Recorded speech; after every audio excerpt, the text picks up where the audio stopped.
programa ay rated PG. Patnubay at gabay ng magulang ay kailangan sa mga batang manonood. Miyerkules ng gabi po ngayon mga kapatid, February 22, na medyo sumisilip na po sa madaling araw ng Huwebes. Pero ito pa rin po ang Juicy. Magkakasama kami ni naiba ang blocking. Shalala! Okay. At ang dahilan ng kanyang pagsusuplada, Divinely! And of course, ay si Mendoza. At ang aming prinsesa, Alex Gonzaga. Ano nga po bang iikutan ng ating gabi mga kapatid? Heto na po, tutukan na natin sa Juicy Headlines. Arangkada na naman ang mga bigating bituin sa hitik na tsikahan ng Miyerkules. Dito lang sa inyong paboritong showbiz tambayan. Nanay ni Sara Geronimo, mas gustong non-showbiz ang maging boyfriend ng anak. Ryan Agoncillo at Judy Ann Santos, nag-second honeymoon. Ogie Alcacid, nahuhumaling sa katawan ni Derek Ramsey. Hayden Ko, biglang cambio sa pag-akusa kay Doktora Vicky Bello. Kapatid Princess Yula Caballero, proud sa pagtitrend sa Twitter ng Nandito Ako Worldwide. Pagkakaibigan ni Mark Heras at Richard Gutierrez, hindi raw maaapektuhan ng hidwaan sa pagitan ni Annabel Rama at Nadia Montenegro. Sam Pinto, nag-react sa pagkukumpara sa kanila ni Solen Yusaf. Isabel Oli, special guest ni James Yap sa kanyang kaarawan. At kapatid Hank JC De Vera, tuwang-tuwa sa magandang resulta ng Valiente. Siguradong mangunguna ka na naman sa tsikahan, kaya dito ka na sa tunay na tinututukan. Juicy! At para naman sa ating showbiz feed. Hi, Divine. Hi. Ikaw ang showbiz feed. Ay, ba't may dahilan? kailangan Mami magsalita ka. Divine. On daughter Sara Geronimo. Okay. Kung bibigyan siya talaga ng partner o boyfriend in the future, sana hindi showbiz. Okay. So, Mami Divine herself. Pero alam mo, okay lang na mamili ang magulang kasi lahat ng sinasabi ng magulang ay kagaganda na. Yeah. Oo, tama, Pero paano tama. kung ang mamahalin ni Sara ay taga-showbiz? Eh, ang sabi naman nila is sana kung maaari. Kung sakali lang. And maganda dito kasi si Mami Divine at least unti-unti naging mas maluwag na sa kanyang daughter. Sarah, hindi ko naman sinabi sa'yo yun. Hindi ko sinasabing gano'n. Divine, kumusta naman ang relasyon nyo? Siyempre, ni Papa Victor. Ayun. Hindi naman ako pinagbawalan ni Mami. Pero okay naman kami. Tatlong taon na kayo, no? Maayos. Maayos. Pero wala kang alam. Okay. Sumasideline sa akin si Victor. Sabi ko na nga, ba't kaya tayo tinabi dito? Sumasideline sa'yo si Victor Basa. No, sa kanya Victor Wood. Victor Wood. Don't worry. Pero balik tayo. Kaidaran daw. balik tayo doon. Pero sana, Mami Divine, wag mo muna dadautin para naman Hindi, di ba maganda sinabi rin yung ni- Sabi naman niya, kung sakali lang. Sinabi ni Gerald, di ba nag-date sila ng Valentine's kasama si Mami At Divine? nagbibigayan na sila ng mga regalo. Nagdaga ko doon, hindi lang pala sa issue nag-date yan. Saan? Yung concert ni Rachel Ango ng The Company at saka ni Basil Valdez, andun Magkasama silang rin dalawa. sila. Oo. Kasama din si Mother. Okay. Ay, Bukayo. Di ba ang sabi? Bukayo. Si ano daw, generous, very generous daw si Gerald. Oo. Tapos daw si dati naman, si Raver, medyo may kakuriputan. Merong tumawag sa akin malapit kay Raver, wag niyong sabihin yan. Hindi totoo yan. Generous din si Raver, itinatago lang ni Sara para huwag makita ng mga magulang. And may nagbalita ako kay Sara kasi di ba si Sara matagal siya nag-break sa Twitter dahil sa mga ibang mga haters, ibang mga inggitera. Pero ngayon, nag-trending siya sa Twitter so nag-isip siya bumalik kasi up to 1 million followers. 1 million na nga. maling natin kabugin si Anelo, hindi siya nag-tweet pero andyan meron pa ako rin. ng 1 million. in I-plug mo na rin fairness. yung Twitter mong nawala. Ano, oo, yung Twitter ko, IC_Mendoza. Paki-follow ako ulit. Bakit Thank you. nawawala ba yun? Ay, hindi kasi na-lock out po ako. Nangyari po yun parang accidentally. So, nag-email ako. Nawala. Wala ko na by balik na. choice. Hindi. By Okay. circumstance. Heto na po ang ating Express Pasabog Top 5. Express Pasabog Top 5. Philip Salvador, may mensahe sa mga kongresista. Nagkaroon ng isang panukala ang isang congressman na huwag nang gawing masama ang imahe ng mga kongresista sa mga pelikula. Agad naman nagbigay ng reaksyon ang premyadong aktor na si Philip Salvador tungkol dito. They have the liberty na sabihin nila na kung maaari wag nang gawin yun sila na gano'n, you know. Ang tawag dito naman sa ginagawa namin pelikula. Ayon pa kay Philip, Tama yung sinabi ni Direk Joel, yung freedom of expression is very, very important. Huwag sana nila minamasama. Unang-una, hindi sila dapat maging guilty dahil hindi naman nila siguro talaga ginagawa yon, di ba? Pagka magre-react ka lang ganyan, baka magduda pa sa'yo. Kaya hindi na lang sila dapat nagre-react kasi hindi naman sila binababoy.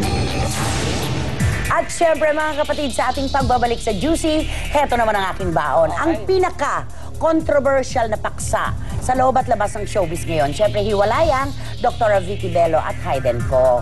Itong si Hayden, nagsara na ng kanyang Twitter account.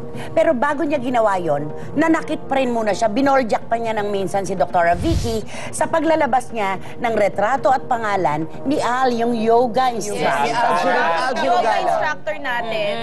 Pagkatapos nun, bigla niyang tinanggal yung kanyang tweet. Pagkatapos, at ang account. At pagkatapos nun, sinabi niya, may disclaimer. Wala raw kinalaman si Nancy Castiglione at itong yoga instructor na ito sa kanilang paghihiwalay ni Dr. Vicky Bello. Ba't nilabas niya? Ba't niya inilabas? At saka ngayon, bahagang buntot mo, aalisin mo rin pala.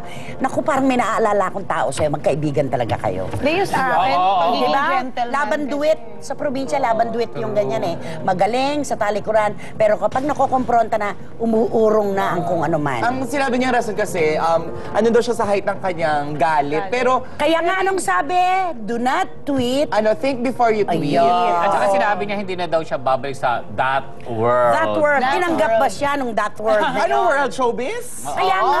Alam mo, kahit tawag anong niya. world naman, di ba, dapat gentleman siya. Dapat di niya ginawa. Exactly. Gusto kita, nag-opinion ka.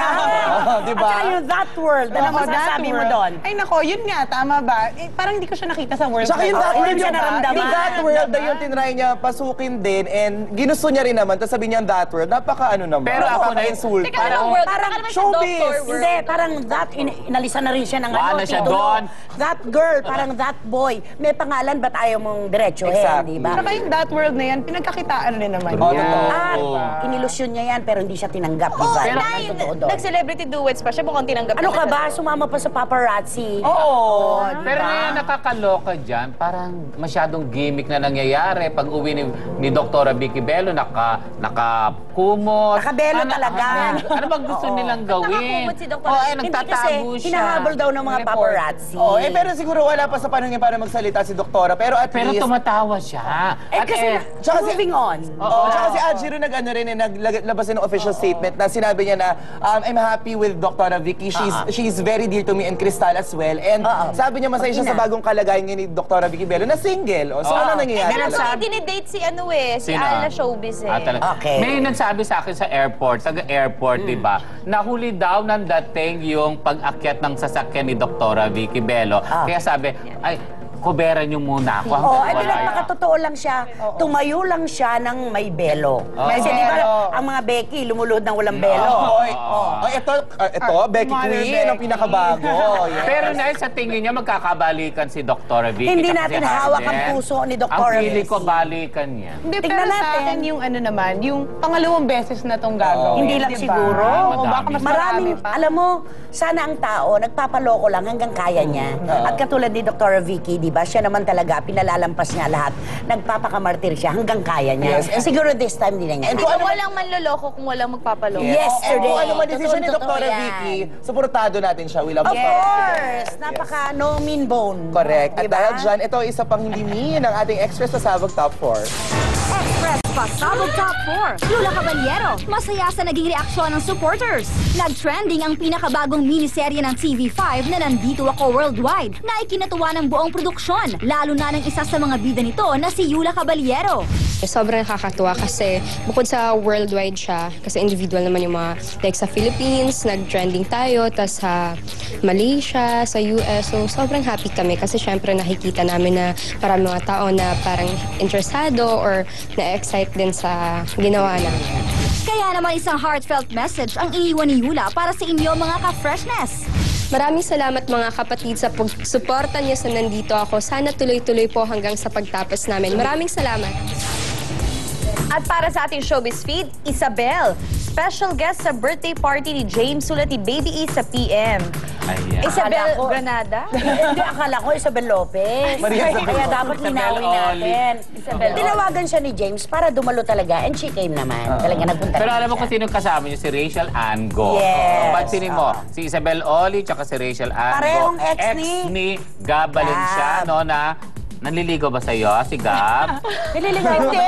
Bawa ka? Bookingan na. Uy, pwede mo, di ba? Si Gab, ano ka ba? Nililigaw ba Si Gab, sa'yo? hindi nanay. Friend Nakita ko yung text nyo. Oh, Walang kwento, walang kwento si Gab. ako dahil. Hindi, pero wala namang masama doon. Meron akong kilalang, alam kong parang may nililigawan si Gab ngayon. Ba't ang bilis niya magpalit ng girlfriend? Siyempre may Kakaanan itsura lang naman si diba? Gab at saka very lovable. Hindi naman question yung Sino itsura yung niya. bago nalilig sa kanya? Sino ba nalilig sa kanya? Nako, sige na. Ang sakit na ng tiyak ko. Ang hirap pag kulay ba yung yata. Honest mo, friend. Sana ko Kasi isa na alam. yung dulo. Ayusin mo muna yung schedule mo sa iyong semay ka na pala. Sige na.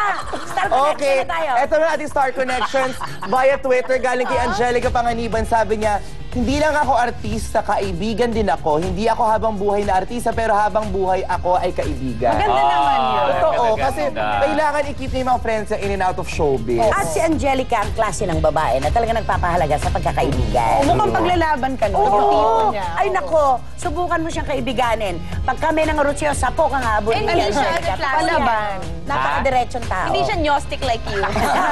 Kaya ko pinaghiwalay eh. At naku, ang dami-dami pa po naming kwento sa inyo dahil... Ito ang huling hagupit ng chikahang nag-iinit. Todo ang hirit sa... Juicy!